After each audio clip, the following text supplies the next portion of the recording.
எல்லோருக்கும் வணக்கம். தாரக மந்திரம். எதையும் செய்வதற்கு முன் எதை செய்வே போகின்றோம் என்பதை தீர்மானித்துக் கொள்ள வேண்டும். அந்த எண்ணங்களை உருவாக்கிக் கொள்ளுங்கள், எழுதுங்கள், முக்கியமாக ரெக்கார்ட் செய்யுங்கள்.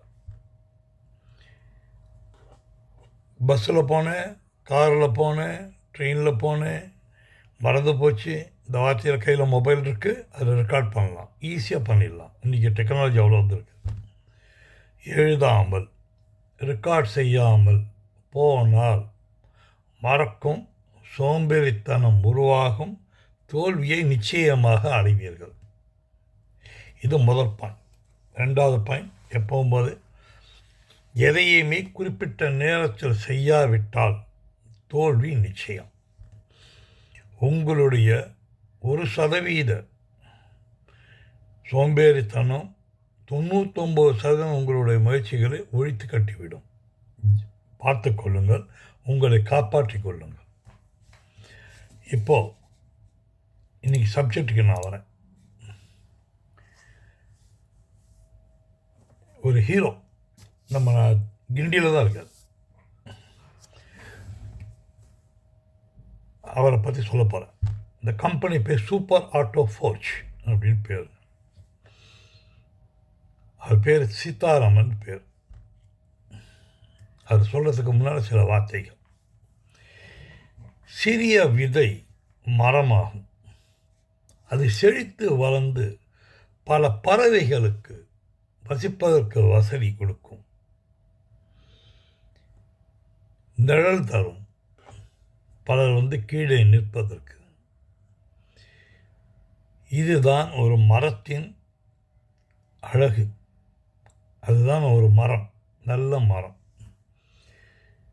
இதனால் இவ்வளோ நன்மைகளான ஆக்சிஜன், பருவமழை, இது எல்லாமே ஒரு மரத்தினால் தான் உருவாகிறது.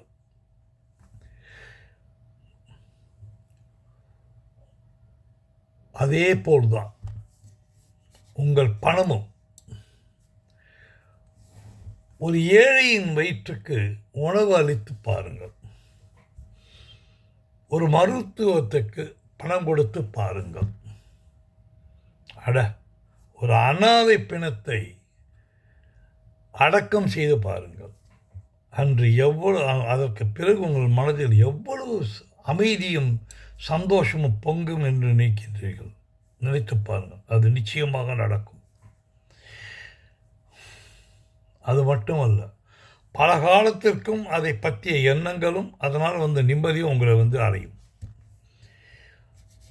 பணம் இருப்பவர் யாருமே பணம் எடுப்பது இல்லை. பத்திரமாக தனக்கு தேவையானவர்கள், தன்னுடைய குடும்பத்தார் இப்படி வச்சுருக்கவங்க தான் ஜாஸ்தி.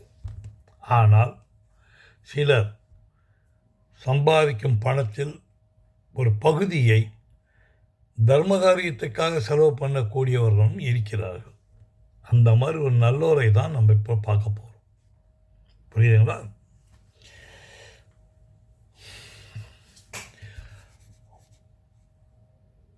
Sri Sitaram super auto forge என்கின்ற ஒரு கம்பெனி. இன்றைக்கி அது 50 வருடங்களை கடந்திருக்குங்க. பெரிய வெற்றி, அது மாபெரும் வெற்றி. பெரிய குறிக்கோளோடு ஒன்று ஆரம்பித்தார். அவர் நல்ல ஒரு பெரிய குறிக்கோள். ஆனால் அவர் ஃபேமிலி ஒரு பெரிய ஃபேமிலி கிடையாது. ஒரு சாதாரண நடுத்தர ஃபேமிலி, அவ்வளோதான். இவருக்கு எதையாவது ஒரு வித்தியாசமாக பண்ண வேண்டும். எதையும் செய், அதையே வித்தியாசமாக செய் என்பது தான் அவரோட குறிக்கோள். செய், அதையே வித்தியாசமாக செய், இதுதான் அவரோட பாயிண்ட். விளையும் பயிர் முளையிலே என்று பெரியவர்கள்லாம் சொல்லுவாங்க. 1945 பிறந்தார். சாதாரண குடும்பம்னு சொல்லிட்டேன். தந்தையார் அவருடைய தந்தையார் தான் சம்பாதிக்கிற பணத்தில் ஒரு பகுதியை தர்மத்தை கொடுத்துருவார் எப்போவுமே. இப்போது புலிக்கு பிறந்தது பூனை ஆகுமா? நிச்சயமாக இல்லை. இவரோட எண்ணங்களும் தந்தை எவ்வழியோ தனையன் அவ்வழி, மகன் அவ்வழி.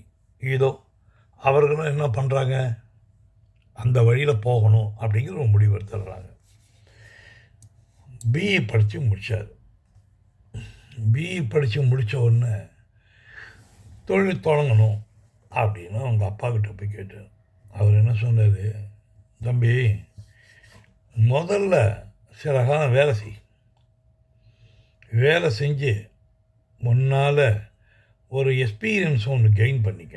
அதாவது திறமை மேம்பாடு, இதுதான் ஸ்கில் டெவலப்மெண்ட். படித்த உடனே எல்லாம் வந்துடாது. ஒரு ஸ்கில் டெவலப்மெண்ட் நல்லா இம்ப்ரூவ் பண்ணிக்கிறேன். பணம் நான் நிச்சயமாக உதவி செய்கிறேன். ஆனால் நீ ஒவ்வொரு இடத்துலையும் உன்னோட ஸ்டேஜில் ஒவ்வொரு ஸ்டேஜாக நீ ஒன்று நிரூபித்து காட்டணும் அப்படிங்கிறது ஒரு கண்டிஷன் போட்டாருங்க. அவர் சரின்னு ஒத்துக்கிட்டார். இப்போது அவர் தன்னோட அதுக்கேற்ற மாதிரி பல வேலைகள்லாம் தேட ஆரம்பிக்கிறார். அவருக்கேற்ற படித்த மாதிரி. ஏன்னா அவருக்கு என்ன எண்ணங்கள்னால் எதையுமே செய், அதையே வித்தியாசமாக சொல்கிறதுன்னு முடிவு பண்ணிட்டார் இல்லையா. அதனால் அவர் தனக்கேற்ற மாதிரி ஒரு நல்ல ஒரு பெரிய கம்பெனி, அதில் போனால் நாலேஜ் வருமா, இதையெல்லாம் தேட ஆரம்பிச்சிட்டாரு. கரெக்டாக வேலையும் கிடைத்தது. இது அடுத்த எபிசோடில் பண்ணுறேன், நான் கண்டினியூ பண்ணுறேன். இப்போ நம்ம எப்போவுமே கடைசியில் முடிக்கும்போது பழமொழி ஒன்று சொல்லுவோம். அது நான் இப்போ சொல்ல போகிறேன் உங்களுக்கு. செயலில் கெட்டவனை விட மனதால் கெட்டவன் தான் மோசமானவன். உன் நண்பர்களை கூறு, உங்களை பற்றி கூறுகிறேன்னு சொல்கிறாங்க இல்லையா, அதுதான் இது. செயலில் கெட்டவன், செயலாலேயே கெட்டவன். மனதில் கெட்டவனே மிகவும் மோசமானவன். செயலில் கெட்டவன் விட மனதில் கெட்டவன் தான் மோசமானவன். மனசாலேயே அவன் மோசமானவன். அவனை பக்கத்திலேயே விடாதீங்க. இதை தான் நான் சொல்ல வரேன். நான் பார்த்து கொள்ளுங்கள். உங்களுடைய நண்பர்களை வைத்து உங்களால் முடிவு செய்து கொள்ள முடியும். வெற்றி உண்டாகட்டும், வெற்றி வரும். முயற்சி என்கின்ற மந்திரத்தை மட்டும் விட்டு விடாதீர்கள். இப்போ நான் ஏற்கனவே சொல்லியிருக்கேன், படுத்துக்கொள்ளும்போது நீங்கள் என்ன ஆக வேண்டும் என்பதை முதலில் தீர்மானித்து கொண்டு அதையே 10 முறை சொல்லி பாருங்கள். இதற்கு மேலும் உங்கள் மனதில் ஒரு வைப்ரேஷன் ஒன்று உண்டாகும். அது உங்களை சுற்றி எப்பொழுதுமே இருந்து கொண்டிருக்கும். முன்னேற வேண்டும் என்று. அது உங்களை முன்னேற்றாமல் விடாது. அடுத்த எபிசோடில் நான் சொல்கிறேன் திரு சீதாராமன் அவர்களை பற்றி.